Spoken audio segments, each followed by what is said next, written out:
नमस्कार, आज है 29 जून, दिन बुधवार। वक्त हो गया जी बिजनेस की बहुत ही खास पेशकश इंडिया 360 का। मैं हूं दीपक डोभाल। दिन भर की तमाम बड़ी अहम खबरों का 360 डिग्री एनालिसिस करेंगे आपके अपने फेवरेट शो में, जो है बिजनेस जगत का नंबर 1 प्राइम टाइम शो। लेकिन सबसे पहले वो खबरें जो बनी हैं आज की सुर्खियां।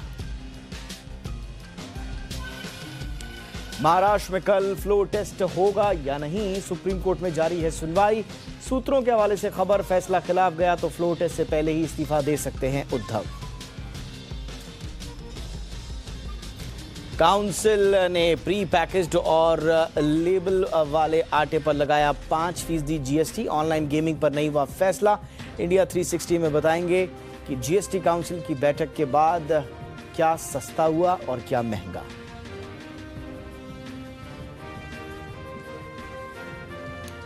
कमोडिटी में एफपीआई की एंट्री को मंजूरी। सेबी की बोर्ड बैठक में हुआ फैसला। जी बिजनेस की खबर पर मुहर। लगातार 4 दिनों की तेजी के बाद फिसला बाजार। निफ्टी 51 अंक गिरकर 15,800 के पास बंद। सेंसेक्स में 150 अंकों की कमजोरी। आईटी, एफएमसीजी और बैंक शेयरों ने बनाया दबाव। डॉलर के मुकाबले रुपया रिकॉर्ड निचले स्तर पर लुढ़का। डॉलर की कीमत 79 रुपए के पास पहुंची। ग्रोथ के फ्रंट पर अमेरिका को लगा झटका। जीडीपी ग्रोथ हुई नेगेटिव। जनवरी मार्च के दौरान -1.6% रही जीडीपी ग्रोथ।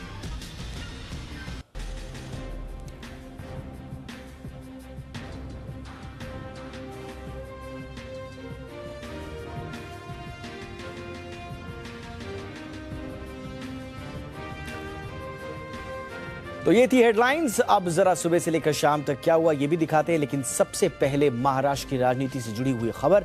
तो महाराष्ट्र में सियासी संकट फिलहाल उद्धव ठाकरे के सिर से टलने का नाम नहीं ले रहा है और वहां पर सियासी उथल पुथल जारी है। सुप्रीम कोर्ट में अब इस पूरे मामले की सुनवाई चल रही है और महाराष्ट्र में कल फ्लोर टेस्ट होगा या नहीं, इस पर कुछ ही देर में सुप्रीम कोर्ट फैसला सुना सकता है। दरअसल आपको बताएं कि फ्लोर टेस्ट के आदेश के खिलाफ शिवसेना ने सुप्रीम कोर्ट का रुख किया है। इससे पहले मुख्यमंत्री उद्धव ठाकरे ने कैबिनेट बैठक की। इस बैठक में औरंगाबाद का नाम संभाजी नगर करने पर मुहर लगाई गई। इस बैठक में उद्धव ने एक बार फिर बागी विधायकों पर निशाना साधा और कहा कि मेरे अपनों ने मेरी पीठ पर छुरा घोंपा है। कैबिनेट की बैठक के बाद उद्धव ठाकरे अब मातोश्री पहुंच गए हैं। उनका काफिला भी यहां आ चुका है। फिलहाल सबकी नजर अब सुप्रीम कोर्ट पर है। अब खबर यह आ रही है कि अगर वाकई में फ्लोर टेस्ट होता है और उद्धव ठाकरे ये जानते हैं कि यदि फ्लोर टेस्ट हुआ तो नंबर गेम उनके पक्ष में नहीं है, तो खबर ये भी है, कयास ऐसे भी हैं कि उद्धव ठाकरे उससे पहले ही इस्तीफा दे सकते हैं। लेकिन अब देखना यह होगा कि सुप्रीम कोर्ट की ओर से क्या इस पर फैसला आता है। मौजूदा अपडेट इस वक्त हमारे साथ देने के लिए मेरे सहयोगी सुबोध मिश्रा जुड़ रहे हैं। सुबोध, फैसला अब सुप्रीम कोर्ट को करना है, लेकिन सवाल यह है कि क्या अगर सुप्रीम कोर्ट का फैसला आए कि अब सारा का सारा, दूध का दूध, पानी का पानी फ्लोर पर ही होगा, ऐसी स्थिति में क्या उद्धव ठाकरे कल फ्लोर पर जाने को तैयार हैं या उससे पहले ही इस्तीफा देने की तैयारी है?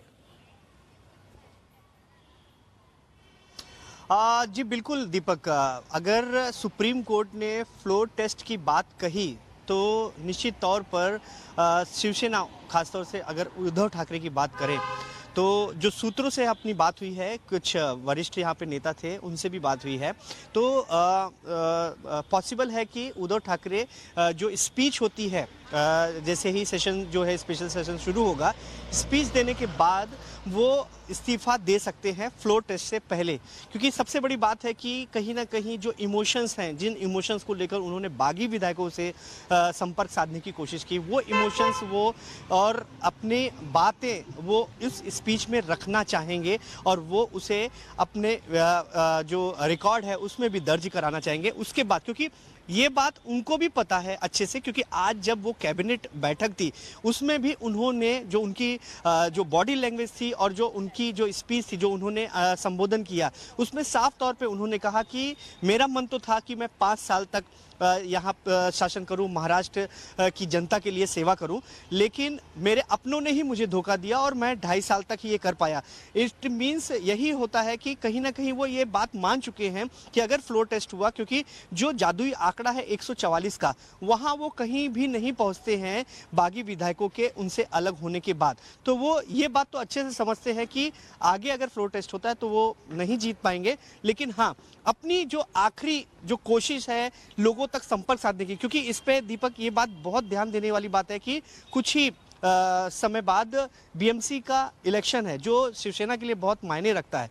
तो जो ये हार है, इस हार का जो आगे इसका असर ना पड़े और जो शिवसैनिक हैं, जो उनके साथ के लोग हैं, उनमें एक ऊर्जा भरने के लिए, एक इमोशनल जो है उसको वापस जगाने के लिए वो ये कोशिश करेंगे। लेकिन फ्लोर टेस्ट से पहले ही इस्तीफा देने की बात ऐसी कही जा रही है।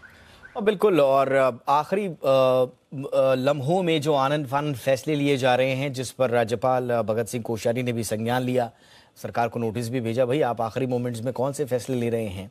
उसी कड़ी में जो आज नाम बदलने की प्रक्रिया हुई है, औरंगाबाद का नाम फाइनली अब संभाजी नगर कर दिया गया है, जो कि शिव सैनिकों की और शिवसेना से जुड़े हुए जो तमाम लोग रहे हैं उनकी एक पुरानी डिमांड रही है। उस्मानाबाद का भी नाम बदल दिया है, धाराशिव करने की कोशिश की है। ये एक कोशिश कि खुद को अब हिंदुत्ववादी सिखाया जाए, क्योंकि हिंदुत्ववादी नहीं रह गए हैं उद्धव ठाकरे और उनकी शिवसेना। ये लगातार आरोप उनके अपने सहयोगियों और बीजेपी की ओर से लगाए जाते रहे। तो ये एक कोशिश कि अगर इस्तीफा देना ही पड़ा और आगे कुछ चुनाव भी फेस करने पड़ सकते हैं, जिसमें कि प्रमुख बीएमसी का ही चुनाव है, तो वहां पर वो हिंदुत्ववादी छवि बनी रहे, इसलिए ये एक कोशिश के तौर पर इसे देखा जा रहा है। बिल्कुल आप सही कह रहे हैं कि ये वो एक कोशिश है, क्योंकि उन्हीं की सहयोगी जो पार्टी है कांग्रेस, वो इसका विरोध कर रही थी संभाजी के नाम पर नामकरण करने के लिए। लेकिन इस बार जो ये आखिरी में जाते जाते अगर कहा जाए तो उद्धव ठाकरे और उनकी जो पार्टी है ये मैसेज देना चाह रही है कि वो हिंदुत्व के साथ हैं, हिंदुत्व उनसे छूटा नहीं है, भले ही उनके लोग उनसे छूट गए हैं। वो कहीं ना कहीं, क्योंकि अभी जो सरकार भले ही बागी विधायक और बीजेपी साथ मिलकर के बना लें, लेकिन आगे के लिए भी जो स्ट्रेटजी है वो भी उनको बनानी पड़ेगी। और सबसे बड़ी बात है कि अभी जो है इलेक्शन है, जो महानगर पालिका, जो एशिया की सबसे बड़ी महानगर पालिका है, बीएमसी है, जो सबसे बड़ा जो मजबूती मानी जाती है शिवसेना के लिए, उसका इलेक्शन है। अगर उद्धव ठाकरे अभी ये मैसेज कन्वे नहीं कर पाए तो बड़ी मुश्किल हो सकती है। इसी की एक कड़ी है।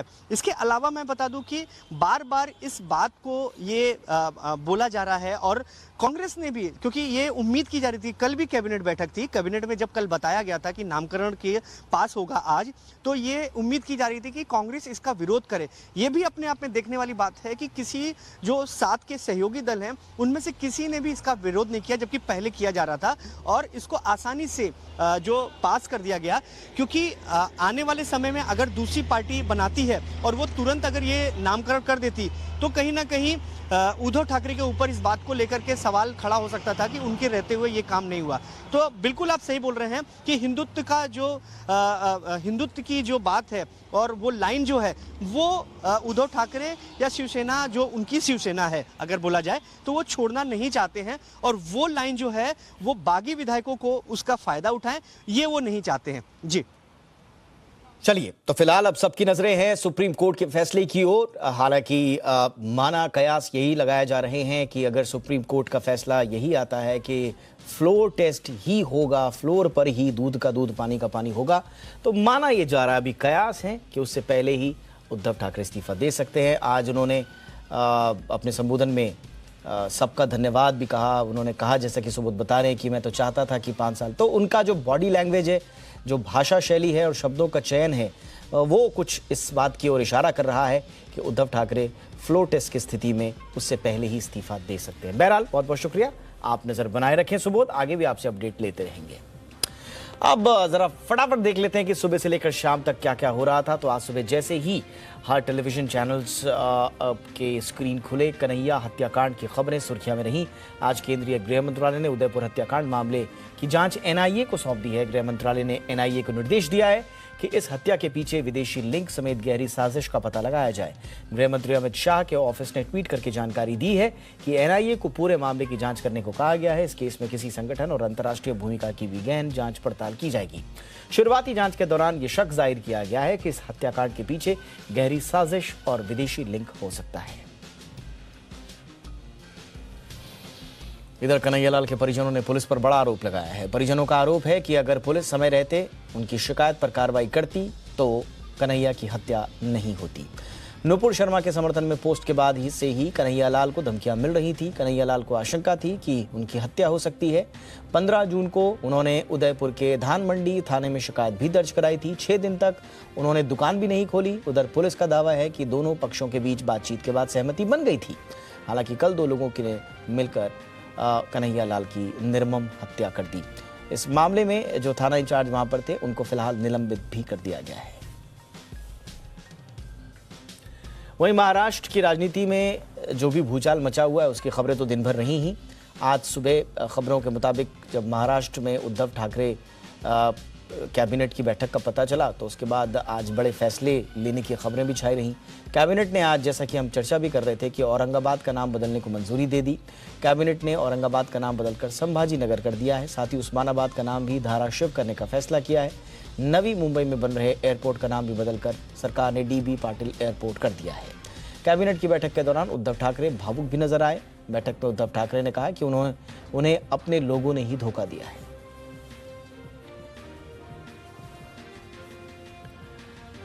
और इस बीच राष्ट्रपति चुनाव से जुड़ी खबरें भी छाई रही मीडिया में। खबर आई कि चुनाव आयोग ने उपराष्ट्रपति चुनाव के लिए तारीखों का ऐलान कर दिया है। उपराष्ट्रपति चुनाव के लिए 6 अगस्त को वोट डाले जाएंगे। उसी दिन रिजल्ट की भी घोषणा होगी।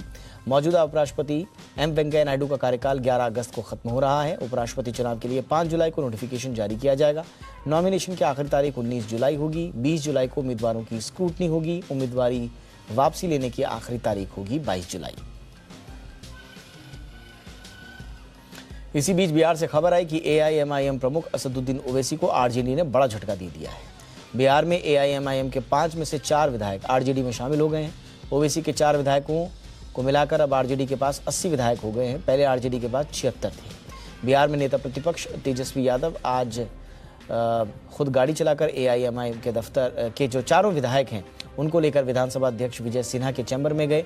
यहां से निकलने के बाद उन्होंने बताया कि 4 विधायकों ने RJD ज्वाइन कर ली है। यूपी बुलडोजर मामले पर सुप्रीम कोर्ट में सुनवाई अब 13 जुलाई तक के लिए टल गई है। राज्य सरकार की ओर से पेश सॉलिसिटर जनरल तुषार मेहता ने कोर्ट को बताया कि जमीयत ने कुछ नए मामलों का उल्लेख किया गया है जो मुख्य याचिका का हिस्सा नहीं थे। ऐसे में उन पर जवाब के लिए समय मिलना चाहिए। मेहता ने यह भी कहा कि मामले में सीधे प्रभावित एक पक्ष ने हाईकोर्ट का दरवाजा खटखटाया है, उस पर भी सुनवाई लंबित है। इससे पहले राज्य में बुलडोजर एक्शन को लेकर यूपी सरकार ने सुप्रीम कोर्ट में हलफनामा दाखिल किया था, जिसमें कहा गया था कि इस कार्रवाई का दंगों से संबंध नहीं है।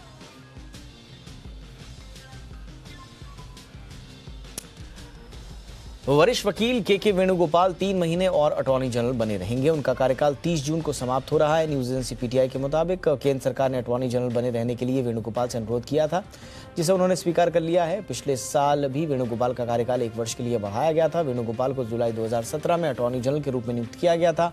अटॉर्नी जनरल का कार्यकाल आमतौर पर 3 साल का होता है।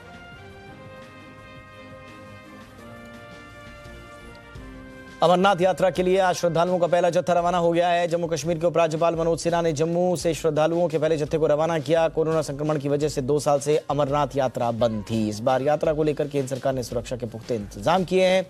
बाबा बर्फानी के भक्तों के लिए अमरनाथ यात्रा सुगम बनाने के लिए इस साल हवाई सेवा अहम होगी। पहली बार श्रीनगर से पंचतरणी तक हेलीकॉप्टर सेवा शुरू की जा रही है, जिससे अमरनाथ यात्री एक ही दिन में बाबा बर्फानी के दर्शन करके श्रीनगर लौट सके।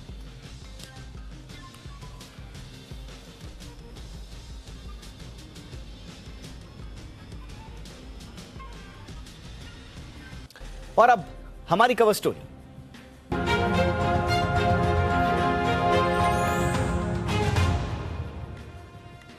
और कवर स्टोरी में बात GST की।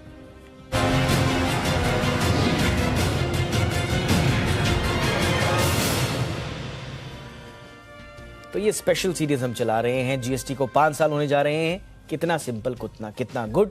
लेकिन इस बीच जो जीएसटी काउंसिल की आज बैठक हुई है उसमें जो अहम फैसले लिए गए हैं उस पर भी नजर डालना जरूरी है। जीएसटी काउंसिल की चंडीगढ़ में चल रही 2 दिवसीय बैठक आज खत्म हो गई है। वित्त मंत्री निर्मला सीतारमण की अध्यक्षता में हुई इस बैठक में कई अहम फैसले लिए गए हैं। करीब 6 महीने बाद हुई इस बैठक में जहां कई प्रस्तावों पर मुहर लगी तो कई फिलहाल टाल भी दिए गए। सबसे पहले आपको बताते हैं कि किन किन उत्पादों पर जीएसटी बढ़ाया गया है। काउंसिल ने इंक पर जीएसटी 12% से बढ़ाकर अब 18% कर दी है। वाटर पंप पर जीएसटी अब 18% हो गई है। पहले ये वाटर पंप पर जीएसटी जो लगती थी वो 12% लगती थी। वहीं ग्रीन क्लीनिंग मशीन पर जीएसटी जो है 5% से बढ़ाकर 18% कर दी गई है। एलईडी लैंप ये भी महंगे हो जाएंगे। एलईडी लैंप, सर्किट बोर्ड, ये तमाम चीज़ें महंगी हो जाएंगी। इस पर 18% कर दी गई है जीएसटी। सोलर वाटर हीटर पर भी अब 12% कर दी गई है। लेदर पर जो चमड़े का सामान है, जूते वगैरह, वो भी महंगे हो सकते हैं क्योंकि लेदर पर जीएसटी बढ़कर अब 12% हो गई है। वहीं रोड, रेल, वर्क्स कॉन्ट्रैक्ट पर जीएसटी 12% से 18% कर दी गई है। यानी कि अगर आप कॉन्ट्रैक्ट हैं तो आपके लिए थोड़ा अब जीएसटी ज़्यादा भरना पड़ेगा। इसके अलावा पॉलिश का डायमंड पर जीएसटी बढ़ाकर जो है 1.5% कर दी गई है। पहले ये 0.25 थी। कोल बेस्ड मीथेन पर जीएसटी जो है 5% से बढ़ाकर 12.5% कर दी गई है। वहीं ई वेस्ट पर जीएसटी 18% हो गई है। वहीं 1000 प्रति दिन के होटल अकोमोडेशन पर 12% जीएसटी वसूला जाएगा। वहीं अस्पताल में कमरे का किराया 5000 प्रतिदिन है तो उस पर 5% जीएसटी लगेगा। दूसरी तरफ कई उत्पादों पर जीएसटी रेट्स में कटौती भी की गई है। अब जो चीज़ें सस्ती हो सकती हैं उसके बारे में समझिए। ऑर्थोपेडिक अप्लायंसेज इसमें शामिल हैं। ऑर्थोपेडिक अप्लायंसेज पर जीएसटी 12% से घटाकर 5% कर दी गई है। वहीं टेट्रा पैक जितने दूध वगैरह के, उन पर जीएसटी को बढ़ाया गया है और अब 18% कर दिया गया है। रोपवे के जरिए उत्पाद और सेवाओं के ट्रांसपोर्ट पर 18% की जगह अब 5% जीएसटी वसूला जाएगा। इसमें सर्विसेज के लिए आईटीसी यानी कि इनपुट टैक्स क्रेडिट भी शामिल होगा। वहीं ट्रक्स और सामान ले जाने वाले वाहनों के किराए में ईंधन का खर्चा भी शामिल है तो इस पर अब 12% जीएसटी लगेगा। वहीं बैठक में प्री पैकेज्ड और लेबल वाला आटा और चावल, भले ही वो गैर ब्रांडेड ही क्यों ना हो, उन पर 5% की दर से टैक्स लगेगा। इसके अलावा मीट, मछली, दही, पनीर और शहद जैसे प्री पैक्ड और लेबल्ड खाद्य पदार्थ जो हैं उन पर 5% की से टैक्स लगेगा। जीएसटी यानी ये सभी खाद्य पदार्थ अब महंगे हो जाएंगे। आटा, चावल, मीट और मछली के साथ ही विदेशी सब्जियां, गुड़, unroasted coffee bean, unprocessed green tea, wheat bran, rice bran को जीएसटी से की छूट से बाहर रखा गया है। इसके अलावा बैठक में चेक जारी करने के लिए बैंक की ओर से वसूले जाने वाले शुल्क पर भी जीएसटी लगाने के प्रस्ताव पर मुहर लगाई गई है। जीएसटी काउंसिल की बैठक ने अब तक जो फैसले लिए हैं उसके बारे में एक रिपोर्ट भी जारी की है और उस पर अगर नज़र डालें तो अनपैक्ड, अनलेबल और अनब्रांडेड सामान को जीएसटी के दायरे से मुक्त रखा गया है। रेट्स में बदलाव के अलावा कुछ अहम मुद्दे जीएसटी काउंसिल के सामने रखे गए थे। इनमें रेट रैशनलाइजेशन का मुद्दा भी उठा था। हालांकि इस मीटिंग में इस पर कोई फैसला नहीं लिया गया। ऑनलाइन गेमिंग, इस पर काफ़ी बहस चल रही थी कि इसको क्या सरकार जीएसटी के इस पर कुछ करेगी। तो ऑनलाइन गेमिंग, कसिनो और हॉर्स ट्रेडिंग पर बैठक में रिपोर्ट सौंपी गई है। आगे इस पर फैसला होगा। वित्त मंत्री निर्मला सीतारमण ने बताया कि इन मुद्दों पर चर्चा हुई है, लेकिन गोवा का मत था कि कसिनो के लिए अलग से ट्रीटमेंट होना चाहिए। बेसिकली ये गोवा का एक अर्थव्यवस्था का बड़ा एक महत्वपूर्ण हिस्सा है, इसलिए वो उसमें कुछ रिबेट चाहते हैं। जीएसटी काउंसिल ने माना कि कसिनो ऑनर को फिर से सुना जाए और इसके साथ ही हॉर्स ट्रेडिंग के जो स्टेक होल्डर्स हैं उनकी भी बात सुनी जाएगी। इसके लिए 15 जुलाई तक के लिए डेडलाइन तय की गई है। अब इस मुद्दे पर फैसला अगली बैठक में होगा। आर्टिफिशियल इंटेलिजेंस और मशीन लर्निंग में टैक्स चोरी रोकने का प्रस्ताव लाया गया था। इस प्रस्ताव पर ग्रुप ऑफ मिनिस्टर्स की 6 सिफारिशों को माना गया। वहीं कंपनसेशन सेस को भी लेकर कुछ राज्यों ने मांग रखी है। हालांकि इस पर कोई फैसला नहीं लिया जा सका। जीएसटी काउंसिल की अगली बैठक अगस्त के पहले हफ्ते में होगी। आज की बैठक में जिन मुद्दों पर फैसला नहीं हो सका उन पर अगली बैठक में चर्चा होगी। आइए सुनते हैं निर्मला सीतारमण ने इस बैठक के बाद क्या कहा। Is whether it is horse racing or online gaming or casinos, the common thread which the committee highlighted was they're all part of, they are essentially gambling. Now this GOM therefore, after studying the whole thing, went by the fact that that is the only rational way to handle it. So in a way they were in favor of continuing the status quo. आइए इस पर जरा विस्तार से चर्चा करते हैं। आज जो फैसले हुए हैं उसका आम आदमी के लिए क्या मतलब है, जरा इस पर चर्चा करने के लिए इस वक्त हमारे साथ जीएसटी एक्सपर्ट और सीए संजीव मल्होत्रा जी जुड़ चुके हैं। संजीव जी, बहुत बहुत स्वागत है सर आपका। अब क्योंकि निर्मला सीतारमण जी की जो हमने बाइट चलाई उसमें वो कसिनो और लॉटरी पर टैक्स की बात कर रहे थे, क्या आइडिया आपको सरकार का लगता है? और आज गोवा ने जो कंसर्न रेज किए, कसिनो और लॉटरी पर टैक्स लगाने का फैसला फिलहाल टाल दिया गया है, क्या आपको इसमें मंशा नजर आ रही है? सरकार तो चाहती है लेकिन हर्डल्स काफी हैं, तो कैसे इस पर सरकार सहमति बना पाएगी? जहां तक कसिनो और लॉटरी वाले सिस्टम की को टैक्स करने का फैसला है, उस पर अभी ये बात हुई है कि इस पर वाइडर कंसल्टेशन की जाए, सब स्टेक होल्डर का ओपिनियन दोबारा से लिया जाए। ये गोवा की, स्पेशली गोवा की ये रिक्वेस्ट थी, ठीक है। और जो बाकी मुद्दे आज तय हुए हैं उनमें मेन मुद्दे देखो, rationalisation of tax. Rationalisation of tax में क्या कवर किया उन्होंने? जो इन्वर्टेड ड्यूटी स्ट्रक्चर थे, इन्वर्टेड ड्यूटी का मतलब जिनमें फिनिश गुड्स पे रेट ऑफ टैक्स कम होता है, इनपुट पे ज्यादा होता है, उसको खत्म करने के लिए उन्होंने कुछ रेट्स इंक्रीज किए हैं। वो इन्वर्टेड ड्यूटी के कारण रिफंड की प्रोसेस होती है, वो रिफंड को खत्म करने के लिए उन्होंने ये रेट इंक्रीज किए। उसके बाद जो रेट इंक्रीज किए उसके पीछे मंशा क्या थी? रेवेन्यू को और जनरेट करने की मंशा थी। लेकिन उसमें से 2-3 फैसले हैं जो मुझे बहुत हैरानी हुई है, जिसपे जैसे चेक्स का फैसला है एक, उस पर 18% टैक्स लगाया गया। अब चेक्स अगर आप प्राइवेट बैंक्स में देखो, वो चेक बुक्स फ्री देते हैं, उसका तो कोई चार्ज लेते ही नहीं। चेक फ्री किसको नहीं मिलते? जो पीएसयू बैंक्स हैं, जो गरीब आदमी यूज करते हैं, 1000-2000 रुपए बैलेंस रखते हैं, चेक्स उनको चार्ज किए जाते हैं, तो उनके लिए ये लोड बढ़ जाएगा। दूसरा, होटल लेस देन 1000 रुपीज उनको टैक्स किया गया है, 12% उस पर टैक्स करने का प्रपोजल है। अब 1000 से कम वाले कौन से होते हैं? अब उसमें एक टेक्निकल इशू ये आएगा, क्या धर्मशाला भी उसमें कवर होगी? गेस्ट हाउसेस कवर होते हैं, क्या धर्मशाला भी कवर होगी?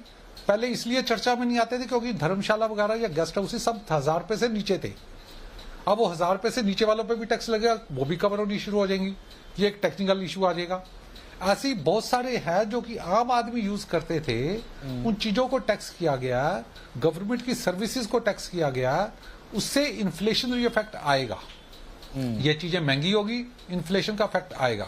अच्छा, लेकिन जिस मंशा के कारण इसको किया गया था, मंशा की बात करेंगे सर मल्होत्रा जी, लेकिन एक चीज बताइए, आज जो फैसला हुआ है उसमें प्री पैकेज्ड और लेबल वाला आटा और चावल, सरकार कह रही है कि भले ही वो गैर ब्रांडेड भी क्यों ना हो। अब गैर ब्रांडेड का मतलब हो गया कि सस्ता वाला, जिसको कोई ब्रांडिंग नहीं होती है, आम आदमी जिसको उपभोग करता है, गरीब आदमी खास तौर से, अब उस पर 5% की दर से टैक्स लगेगा।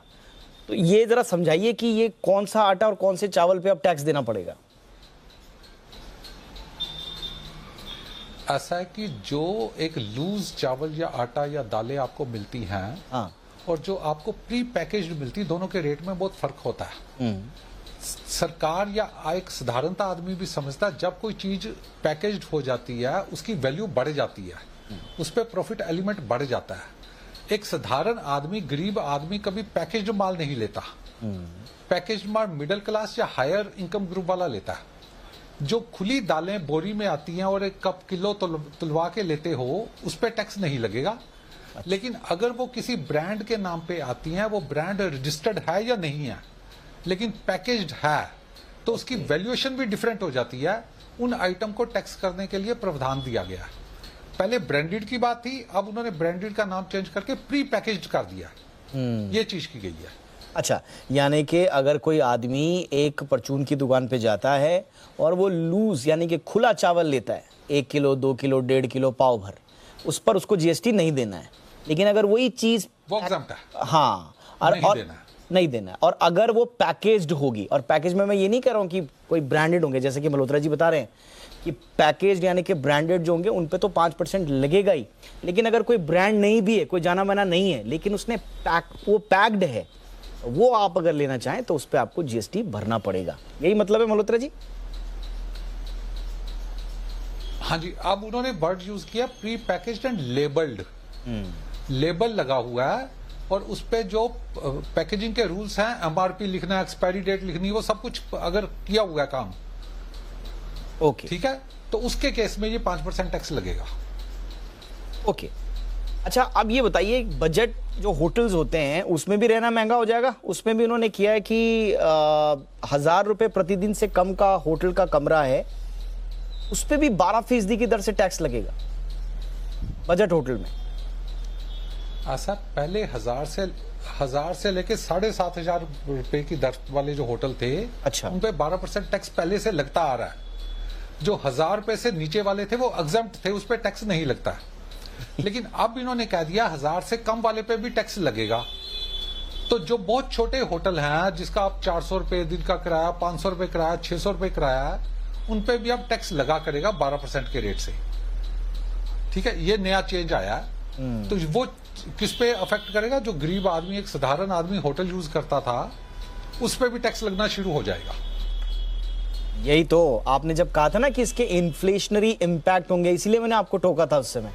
इन्फ्लेशनरी इम्पैक्ट क्यों होंगे, उसके बीच की कहानी जरा आपको बतानी जरूरी थी। आटा, चावल, दाल, अब आपके छोटे बजट होटल, अब उन पे भी सरकार ने नए दायरे गढ़ दिए हैं, नई नई चीज़ों को इसमें शामिल कर लिया है। और ये वो चीज़ें हैं जो आम आदमी की हैं, जो गरीब आदमी, जो लोअर मिडिल क्लास वाले लोग हैं, जो, तो कुल मिला के सरकार की मंशा क्या है सर? ऑलरेडी तो इन्फ्लेशन है, सरकार को तो इन्फ्लेशन कब करने का आइडियाज लेकर सामने आने चाहिए थे। ये तो उल्टा हो रहा है। आप बता रहे हैं कि इनके तो इन्फ्लेशनरी इम्पैक्ट होंगे, आम आदमी की जेब पर भी असर पड़ेगा। देखो, सरकार की जो मंशा है, अगर आप देखें, सरकार ने जितनी उम्मीद की थी जीएसटी आने के बाद टैक्स कंपोनेंट बढ़ेगा, जो ग्रोथ उन्होंने एक्सपेक्ट की थी 14% की ग्रोथ के बाद हर किसी को उतने बजट में इंक्रीज मिलेगा, वो इंक्रीज नहीं मिला। तो सबसे पहले उन्होंने क्या किया? कंप्लायंसेस को टाइट किया, उन्होंने फेक इनवाइसिंग को देखा, उन्होंने और मेजर्स देखे जिससे कि लोग टैक्स पे नहीं कर रहे, उन चीजों को टाइटन किया। उन चीजों को टाइटन करने के बाद भी कलेक्शन मैक्सिमम कितनी हो सकी? 1,40,000 करोड़, इससे ज्यादा नहीं बढ़ी। अब इससे ज्यादा बढ़ाने के लिए उनके पास और कोई तरीका नहीं रह गया सिवाय कि रेट्स को बढ़ाया जाए। और जो चीज पहले एग्जम्प्टेड हैं, क्यों एग्जम्पशंस मिसयूज भी होती हैं, जो चीज एग्जम्प्टेड हैं उनको टैक्सेबल किया जाए। अगर आप देखो, इन्होंने 2 दायरों पे हिट किया है। पहले तो कुछ रेट्स बढ़ाए हैं, रेट्स बढ़ाने का मेन मंशा थी इन्वर्टेड रिफंड, वो आइटम्स को कवर किया जाए, जैसे लेदर वाला केस है, वो आइटम्स को कवर किया जाए जिसमें कि रिफंड, जिसमें फिनिश गुड्स पे रेट कम है और उनकी इनपुट पे रेट ज्यादा है। अच्छा, ठीक है, तो वो आईटीसी का रिफंड वाला केस था, उसको खत्म किया गया, जिसको उन्होंने रैशनलाइजेशन ऑफ टैक्स कहा। कुछ रेट्स इन्होंने इस मंशा से बढ़ाए हैं कि रेवेन्यू और जनरेट करना है। ठीक, टैक्स 1,40,000 करोड़ काफी नहीं है, तो उसको बढ़ाने के लिए क्या करना है? जो एग्जम्पशंस हैं, डिपार्टमेंट ऑफ पोस्ट पे उन्होंने टैक्स लगाया। अब ये टैक्स लगाना और कोई मेजर नहीं है, ये रेवेन्यू जनरेट करने का मेजर है। ठीक है, अब जो कुछ गवर्नमेंट सर्विसेज हैं उनको टैक्स किया गया है, इससे क्या है? ये रेवेन्यू जनरेट होगा, रेवेन्यू है। तो ये चीजें हैं रेवेन्यू जनरेशन की हैं। कुछ रैशनलाइजेशन की है इन्वर्टेड रिफंड को खत्म करने के लिए, बाकी कुछ इन्होंने कंप्लायंसेस को ईज, ई कॉमर्स ऑपरेटर के साथ जो डील करते हैं उनके लिए सिस्टम टाइट था। जो छोटे व्यापारी ई कॉमर्स के थ्रू अपना बेचते थे उनके लिए सिस्टम टाइट था, उनको बेनिफिट दिया गया, उनको कहा गया आप कंपोजिशन स्कीम के दायरे में आ जाओ तो भी आप कर सकते हो। मैंडेटरी रजिस्ट्रेशन का बात उनकी खत्म की गई है। तो कुछ इन्होंने कंप्लायंसेस को इजी किया है उन सेक्टर्स के लिए जहां पे व्यापारी थोड़े दुखी, कष्ट में थे, छोटे व्यापारी कष्ट में थे, उनके लिए उन्होंने ईज किया। तो ये 3 तरह के इन्होंने फैसले लिए इस जीएसटी काउंसिल मीटिंग में। कुल मिला के टैक्स रैशनलाइजेशन और ज्यादा से ज्यादा वस्तुओं और सेवाओं को जीएसटी के दायरे में लाना, थोड़ा सा उस पर उन्होंने सर्जरी भी की है। मंशा यही है। अब थोड़ा सा इम्पैक्ट तो पड़ेगा आम आदमी की जेब पर, लेकिन मंशा ये है कि जीएसटी कलेक्शन आए। अब जीएसटी कलेक्शन आएगा तो सरकार का जो दावा रहता है कि जीएसटी जितना कलेक्शन आएगा अप्रैल में आया था 1.68 लाख करोड़, तो बड़ी वाहवाही भी हो रही थी कि भाई जितना ज़्यादा कलेक्शन आएगा उतना ज़्यादा इकोनॉमी में लगेगा तो इकोनॉमी आगे बढ़ेगी, तो फिर इनडायरेक्ट तरीके से इकोनॉमी को राहत देने के कुछ मार्ग भी प्रशस्त होंगे। अब लेकिन कुछ चीज़ें जो है वो आम आदमी की जेब पर जो भारी पड़ती हैं, अब उसका खामियाजा तो आम आदमी को भुगतना ही पड़ेगा। बहरहाल ये आज के जीएसटी काउंसिल की बैठक के आउटकम्स रहे और उसका आप पर क्या असर होने वाला है इसका हमने विश्लेषण किया। बहुत बहुत शुक्रिया संदीप मल्होत्रा जी, आप आए और आपने विश्लेषण किया आज जीएसटी काउंसिल के आउटकम्स का। Thank you so much.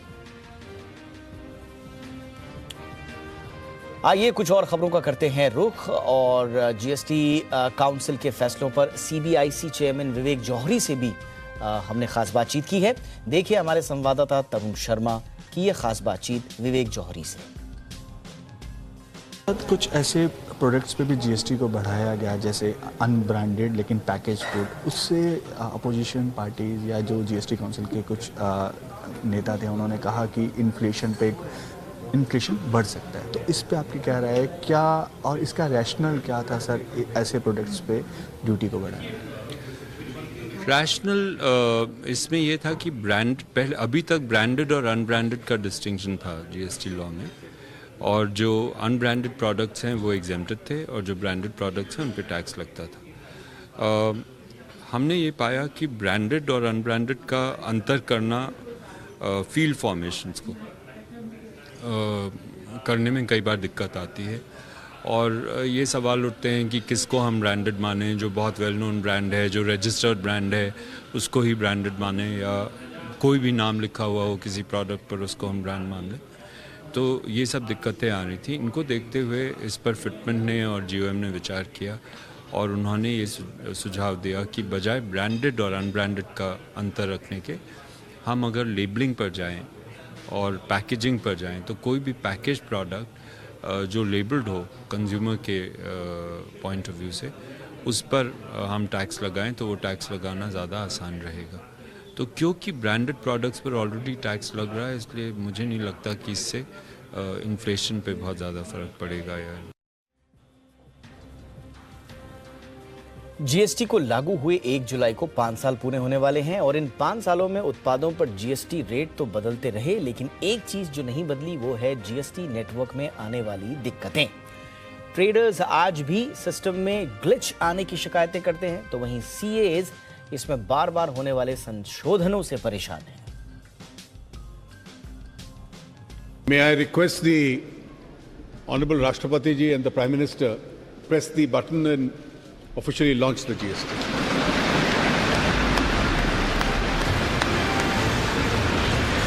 एक जुलाई 2017 को जब जीएसटी लागू किया गया था तो 2 प्रमुख लक्ष्य रखे गए थे। इसमें टैक्स रेवेन्यू बढ़ाना और टैक्स का सरलीकरण करना शामिल था। टैक्स रेवेन्यू के मोर्चे पर धीरे धीरे सही जीएसटी कलेक्शन में बढ़ोतरी दिख रही है, लेकिन टैक्स को सरल बनाने वाला लक्ष्य अभी काफी दूर नजर आ रहा है। जीएसटी नेटवर्क में शुरुआत से ही कोई न कोई दिक्कत आ रही थी। इन दिक्कतों को दूर करने के लिए सरकार लगातार प्रयास भी कर रही थी और कर रही है, लेकिन दिक्कतें अभी भी बरकरार हैं। 5 साल बाद भी अकाउंटेंट्स सिस्टम में कई तरह के ग्लिच आने की शिकायत करते हैं। अकाउंटेंट्स का कहना है कि अगर रिटर्न में कोई गलती हो जाती है तो उसे सुधारने का भी कोई तरीका मौजूद नहीं है। जीएसटी एक्ट में केंद्र सरकार और अंतर्राज्यीय विवादों का निपटारा कैसे हो, इसको लेकर भी तस्वीर साफ नहीं है। इसके साथ ही लगातार बदलते जीएसटी रेट से कंफ्यूजन बढ़ जाती है। अभी तक जीएसटी रेट्स में 400 से ज्यादा संशोधन हो चुके हैं। इससे सीएस को जीएसटी रिटर्न फाइल करने में दिक्कतें पेश आती है। जीएसटी से जुड़े काम करने वालों की शिकायत ये भी है कि जीएसटी अधिकारियों की तरफ से कोई क्लियर कम्युनिकेशन नहीं होता।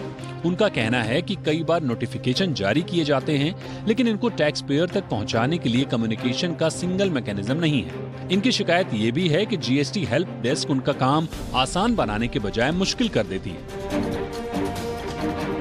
जीएसटी को जब लागू किया गया था तब टैक्स व्यवस्था को ऑटोमेटिक करने का लक्ष्य रखा गया था, लेकिन 5 साल बाद भी कई जगहों पर फिजिकल फॉर्म के जरिए फाइलिंग हो रही है। जीएसटी पोर्टल को बेहतर बनाने के प्रयास हुए हैं, लेकिन अभी भी काफी काम किया जाना बाकी है। पोर्टल पर आने वाली ज्यादातर दिक्कतें 2019 तक ठीक कर दी गई थी, लेकिन उसके बावजूद आज भी डाटा अपलोड करने में काफी वक्त लग जाता है। कुल मिलाकर जीएसटी के मोर्चे पर अभी कई कंफ्यूजन और ग्लिच हैं, जिन्हें बेहतर करने पर सरकार को ध्यान देना होगा। Bureau report, Zee media. देश में पेट्रोल डीजल की बढ़ती कीमतों के चलते इलेक्ट्रिक वाहनों, खासतौर से इलेक्ट्रिक स्कूटर्स की मांग तेज हो गई है, लेकिन कुछ महीनों से इलेक्ट्रिक स्कूटर्स में आग लगने की घटनाओं ने सबको परेशान किया। आखिर ईवी में आग क्यों लग रही है, इसका खुलासा अब हो गया है। देखिए रिपोर्ट।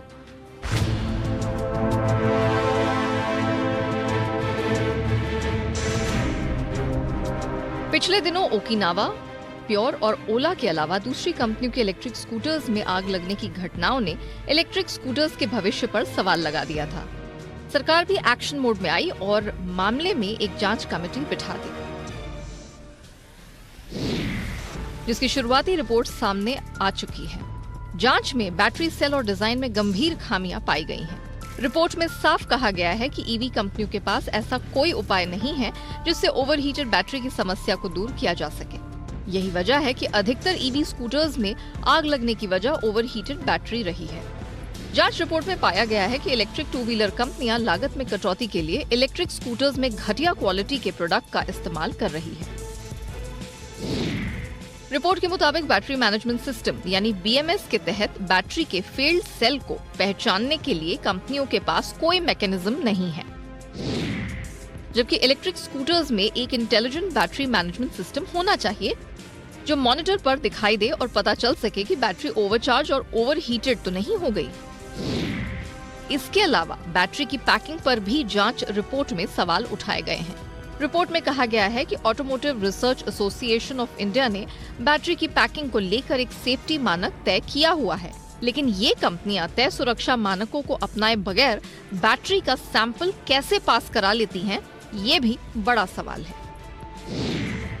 सरकार ने रिपोर्ट में सुझाए गए उपायों को उन सभी ईवी कंपनियों के साथ साझा किया है जिसके इलेक्ट्रिक स्कूटर्स में आग लगी थी, ताकि वो प्रोडक्शन में सुधार ला सके। सरकार ने सख्ती दिखाते हुए इन कंपनियों से ये भी पूछा है कि क्यों न सुरक्षा संबंधी कोताही बरतने के लिए उन पर कानूनी कार्रवाई की जाए। फिलहाल तो सरकार अब एक सख्त ईवी फ्रेमवर्क लाने की तैयारी में है, ताकि सेफ्टी मेजर्स को लेकर लापरवाही बरतने वाली कंपनियों के खिलाफ नकेल कसी जा सके। वहीं सरकार ईवीज के बैटरी के लिए BIS मानकों को लागू करने की भी तैयारी में है। इसमें ईवीज के BIS मानक बैटरी के आकार, कनेक्टर और बैटरी सेल की गुणवत्ता और क्षमता पर जोर होगा। सरकार की सख्ती के बाद कई इलेक्ट्रिक टू व्हीलर कंपनियों ने बाजार से अपनी गाड़ियों को रिकॉल किया है, ताकि खामियों को ठीक किया जा सके। फिलहाल जांच की फाइनल रिपोर्ट अगस्त में आने की उम्मीद है। इसके बाद ही सरकार को किसी ठोस नतीजे पर पहुंचने में मदद मिलेगी। Bureau report, Zee media. ये खबरों का सिलसिला बढ़ाते हैं आगे। सोशल मीडिया और व्हाट्सएप पर एक मैसेज काफी तेजी से वायरल हो रहा है। इस मैसेज में दावा किया जा रहा है कि सरकार ने नए संचार नियम लागू कर दिए हैं और इसके बाद आपकी कॉल रिकॉर्ड की जाएगी और सोशल मीडिया पर नजर रखी जाएगी। अगर आपको भी ऐसा मैसेज आया है तो इस पर विश्वास करने से पहले जरा इसकी सच्चाई जानने के लिए ये रिपोर्ट जरूर देख लीजिए, और जब भी आपके पास इस तरह का मैसेज आए तो हमारी इस रिपोर्ट को करिए डाउनलोड और रिप्लाई में ये वीडियो जरूर भेज दीजिए।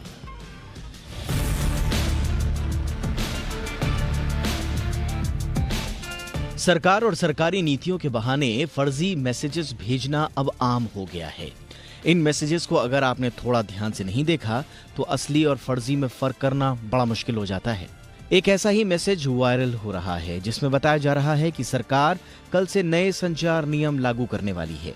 भले ही इस मैसेज में कल लिखा हो, लेकिन ये मैसेज काफी टाइम से सोशल मीडिया में घूम रहा है। इस व्हाट्सएप मैसेज में कहा जा रहा है कि व्हाट्सएप और फोन कॉल के लिए नए संचार नियम कल से लागू होंगे। सभी कॉल्स रिकॉर्ड किए जाएंगे, सभी कॉल रिकॉर्डिंग को सहेजा भी जाएगा। व्हाट्सएप, फेसबुक, ट्विटर और सभी सोशल मीडिया पर नजर रखी जाएगी। आपके उपकरण मंत्रालय प्रणाली से जुड़े होंगे। सावधान रहें कि किसी को गलत संदेश न भेजें। अपने परिचितों को बताएं कि उन्हें शायद ही कभी सोशल साइट्स चलानी चाहिए।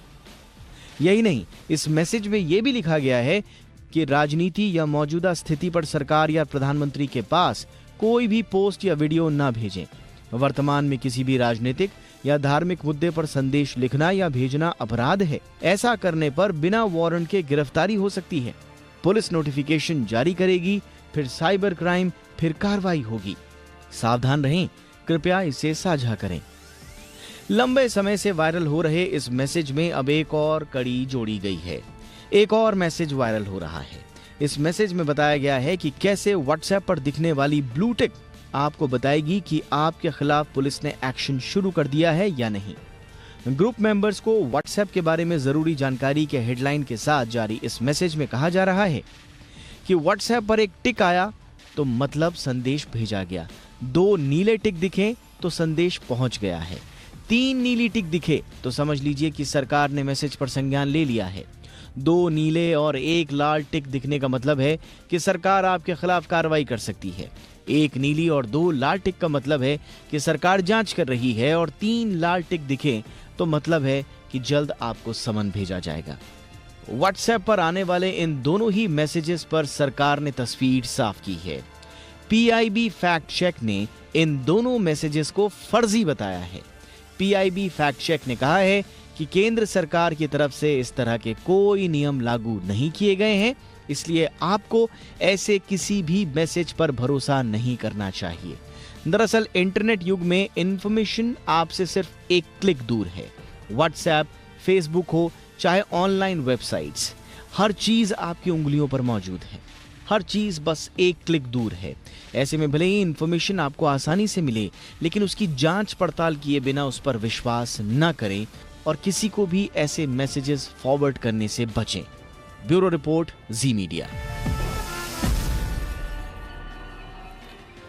अमरनाथ यात्रा के लिए आज श्रद्धालुओं का पहला जत्था रवाना हो गया है। जम्मू कश्मीर के उपराज्यपाल मनोज सिन्हा ने जम्मू से श्रद्धालुओं के पहले जत्थे को रवाना किया। कोरोना संक्रमण की वजह से 2 साल से अमरनाथ यात्रा बंद पड़ी थी। इस बार यात्रा को लेकर केंद्र सरकार ने फुल प्रूफ सुरक्षा के इंतजाम किए हैं। बाबा बर्फानी के भक्तों के लिए अमरनाथ यात्रा सुगम बनाने के लिए इस साल हवाई सेवा अहम होगी।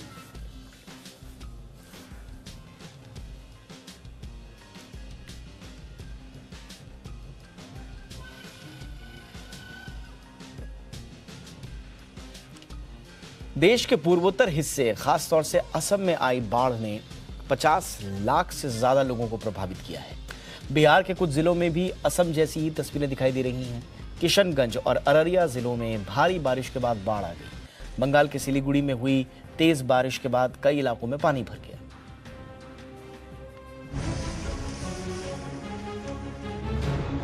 ये सैलाब है, वो सैलाब जो हाहाकार मचा रहा है, वो सैलाब जो पलक झपकते इमारतें निगल रहा है। असम में आई बाढ़ का असर आंकड़ों में भले ही घट रहा हो, हालात सुधरने की बात कही जा रही हो, लेकिन जो तस्वीरें सामने आ रही हैं वो कुछ और ही बयां करती हैं। नलबाड़ी जिले की ये तस्वीर देखिए। यहां ये 2 मंजिला इमारत देखते ही देखते सैलाब में समा गई। बताया गया वहां बाढ़ की वजह से ऐसी कई इमारतों को नुकसान पहुंचा है, लेकिन सिर्फ नलबाड़ी ही नहीं, सेंट्रल असम के कई दूसरे हिस्सों में भी सैलाब का सितम जारी है। ये तस्वीरें सिलचर की है। सिलचर उन इलाकों में से है जहां बाढ़ ने सबसे ज्यादा तबाही मचाई है। लोगों तक मदद पहुंचाने के लिए सेना को मोर्चे पर उतारा गया है।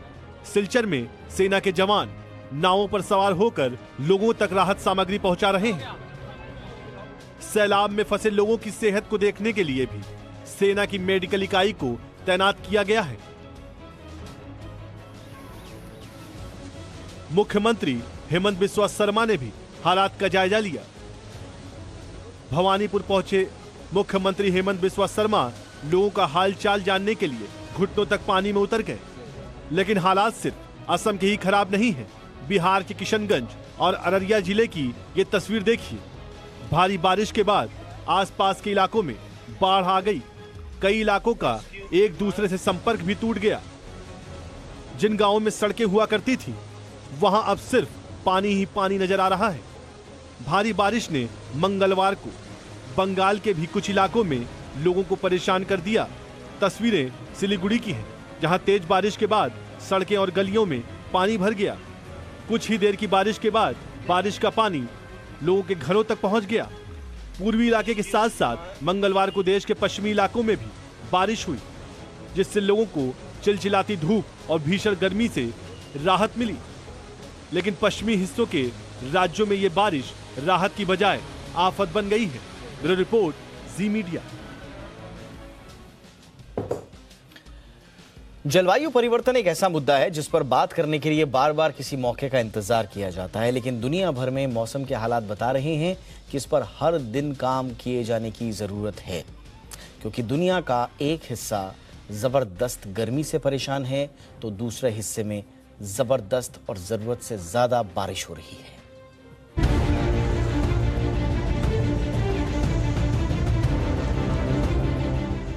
स्क्रीन पर चल रही ये दो तस्वीरें ही इतना बताने के लिए काफी हैं कि दुनिया भर में जलवायु परिवर्तन का क्या हाल है और ये कितनी तेजी से बदल रहा है।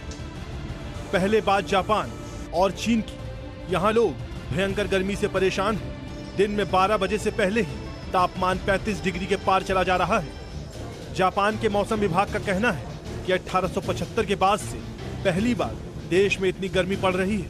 हालांकि 1875 से पहले जापान में मौसम के आंकड़े रिकॉर्ड नहीं किए जाते थे। यानी एक तरफ से आप कह सकते हैं कि जापान के मौसम विभाग के मुताबिक यहाँ पहली बार इतनी भीषण गर्मी पड़ रही है। जापान में भीषण गर्मी पड़ने के साथ ही बड़े दफ्तरों में लिफ्ट और लाइटें बंद करने के आदेश जारी कर दिए गए हैं, ताकि एसी और कूलर चलाने के लिए बिजली बचाई जा सके। जापान जैसा ही हाल चीन का हो गया है। यहाँ भी हीट वेव ने लोगों का घर से निकलना मुश्किल कर दिया है। खासकर चीन के उत्तर पश्चिम इलाके में पारा 45 डिग्री तक पहुँच जा रहा है।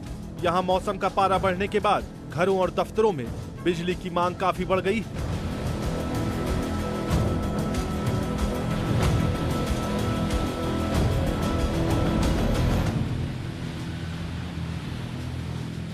लेकिन टर्की की ये तस्वीरें 6000 किलोमीटर की दूरी पर मौसम की तस्वीरें ही बदल गई हैं। टर्की में इतनी बारिश हुई कि 6 इलाके पानी में डूब गए। सोमवार को यहाँ भारी बारिश के बाद यहाँ एक पुल पानी के तेज बहाव में बह गया। कई इलाकों में तो हालात इतने खराब हो गए कि लोगों को घर बार छोड़कर जाना पड़ा। बाढ़ के कारण कई इलाकों में घूम रहे लावारिस जानवर भी फंस गए हैं, जिन्हें अब कुछ वॉलंटियर्स एक एक कर बचा रहे हैं। Bureau report, Zee Media. Superfast train, superfast service जैसे नाम आपने कई बार सुने होंगे, लेकिन आज हम आपको मध्य प्रदेश के सुपरफास्ट लुटेरों के बारे में बता रहे हैं, जो बंदूक की नोक पर एक दुकान से 2 लाख से भी ज्यादा की रकम लूट कर ले गए और इस पूरी वारदात को चोरों ने 1 मिनट से भी कम समय में अंजाम दे दिया। रात के करीब 8 बजे थे। लुटेरे दुकान में घुसे, दुकानदार पर बंदूक तान दी। फिर एक लुटेरा टेबल की दूसरी तरफ गया, टेबल का ड्रॉर बाहर खींचा और उसमें से कैश निकालने लगा। जिस लुटेरे ने बंदूक तानी थी वो अपनी जेब में कैश भरने लगा। दुकानदार विरोध करने की कोशिश कर रहा था, लेकिन बंदूक के आगे उसका जोर नहीं चला। इसके बाद लुटेरे कैश लेकर निकल गए। महज 51 सेकंड में लुटेरे ने 2 लाख से भी ज्यादा कैश की लूट को अंजाम दिया। घटना मध्य प्रदेश के मंदसौर की है। जिस दुकान में लूट की यह वारदात हुई उसके मालिक फकरुद्दीन दलोदा के इसी इलाके में लोहे का व्यापार करते हैं। मंगलवार को फकरुद्दीन ने बेटे को दुकान पर बैठाया था। बेटे का कहना था कि रात करीब 8 बजे दुकान बंद करने से कुछ देर पहले जब वो दिन भर का हिसाब कर रहा था, तभी 2 बदमाश दुकान में घुस आए। दुकान में आकर उन्होंने अली असगर और फकरुद्दीन के मुनीम पर बंदूक तान दी और सारे रुपए देने को कहा। एक बदमाश बंदूक लेकर वहीं खड़ा रहा, जबकि दूसरा चाबी लेकर ड्रॉर से पैसे निकालने लगा और 1 मिनट में से भी कम समय में दोनों बदमाश पैसे लेकर फरार हो गए। सूचना मिलने पर दलोदा पुलिस मौके पर पहुंची और मामला दर्ज कर लिया। फिलहाल सीसीटीवी फुटेज की मदद से पुलिस आरोपी की तलाश कर रही है, मगर इस घटना के बाद कानून भी सवालों के घेरे में है। Bureau report, C media. कल्पना कीजिए कि आज आपकी सैलरी क्रेडिट होनी है आप बेसब्री से अपनी सैलरी का इंतजार कर रहे हैं और तभी आपके खाते में हजारों की जगह करोड़ों रुपए की सैलरी क्रेडिट हो जाती है। आप क्या करेंगे? ऐसा ही कुछ हुआ चिली शहर में रहने वाले एक शख्स के साथ, लेकिन उसके बाद क्या हुआ, ये कहानी और दिलचस्प है।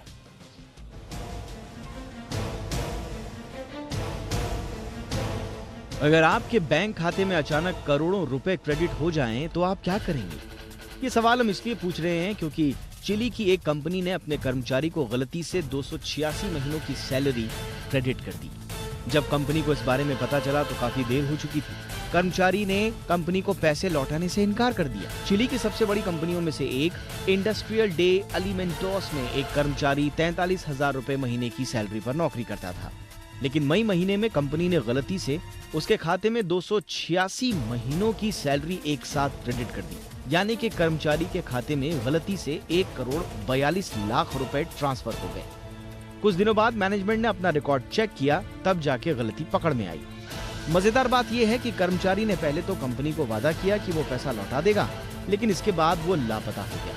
कंपनी ने बार बार उससे संपर्क करने की कोशिश की, लेकिन उस शख्स ने कंपनी को पैसे वापस नहीं लौटाए।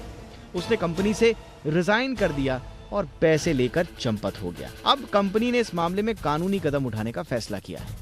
अब ये भी समझ लीजिए कि अगर गलती से किसी के खाते में आपने या किसी कंपनी ने पैसे भेज दिए हैं तो भारत में इसका क्या प्रावधान है? क्या आपको पैसे वापस मिल सकते हैं? या जिसकी सैलरी में इतना सारा पैसा आ जाए, क्या वो इतनी आसानी से भाग सकता है? ऐसी स्थिति में आपको सीधे उसी बैंक ब्रांच से संपर्क करना होगा जिस बैंक के जरिए आपने पैसे भेजे हैं। शिकायत मिलने के बाद बैंक की ब्रांच उस व्यक्ति से संपर्क करेगी और पैसे लौटाने की सहमति मांगेगी। अगर सहमति मिली तो पैसे वापस मिल जाएंगे, और अगर नहीं तो ऐसी स्थिति में आपको कोर्ट का सहारा लेना होगा और इस व्यक्ति को कोर्ट के जरिए नोटिस भेजना होगा। कानूनी कार्रवाई के बाद ही आपको पैसे मिल पाएंगे। ये एक सामान्य प्रोसेस है, लेकिन 1.5 करोड़ जितनी रकम अगर किसी कर्मचारी के खाते में गलती से कंपनी की ओर से क्रेडिट हो गई है तो कंपनी के पास उस खाते को फ्रीज करवाने का भी ऑप्शन है। यही वजह है कि चिली की घटना में कर्मचारी बुरी तरह से फंस गया है, क्योंकि उसने पैसों के लालच में कंपनी से इस्तीफा दे दिया और भाग भी गया। अब कानूनी कार्रवाई के बाद उसका खाता सीज हो चुका है, उसके पैसे भी हाथ से निकल गए हैं और अब उसका नौकरी पर लौटना भी नामुमकिन लगता है। इसीलिए कहा जाता है कि लालच बुरी बला है। Bureau report, Zee media. और चलते चलते बात बाजार की। बाजार में आज बिकवाली का दौर देखने को मिला। हफ्ते के तीसरे कारोबारी दिन बाजार गिरावट के साथ बंद हुए हैं। निफ्टी 51 अंक फिसलकर 15,800 के पास बंद हुआ। सेंसेक्स 150 अंक गिरकर 53,026 के लेवल पर बंद होने में कामयाब रहा। बैंक निफ्टी में भी 350 अंकों से ज्यादा की गिरावट देखी गई। ये था आज का इंडिया 360। हैशटैग याद रखिए, हैशटैग ज़ी इंडिया 360। कोई राय, कोई सुझाव हो तो जरूर भेजिएगा। फिलहाल इजाजत दें, नमस्कार।